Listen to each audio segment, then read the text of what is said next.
Hello guys, pag-usapan lang natin ang malaking billboard ni Catherine Bernardo. Nakitang-kita mo guys, napakaganda nga naman guys na pagkakagawa ng billboard ni Catherine Bernardo. Kitang-kita naman natin guys, pinagkakaguluhan na ngayon at pinag-uusapan na sa social media.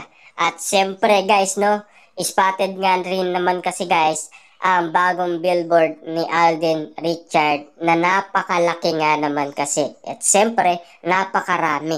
'Di ba? Yan ang kinukumpara guys sa kay Daniel Padilla dahil isa lang kasi ang kay Daniel Padilla na ipinakita noon ni Carla Estrada na pinagmamalaki sa ibang endorsement ni Daniel Padilla nang dahil sa iwalayan Katniel, 'di ba?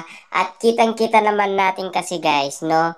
Spotted kasi si Catherine Bernardo na laging nagpapaseksi kahit na ayaw ni Daniel Padilla dahil ang gusto kasi ni Catherine Bernardo, ika nga niya, mahilig siyang maging passionate, 'di ba?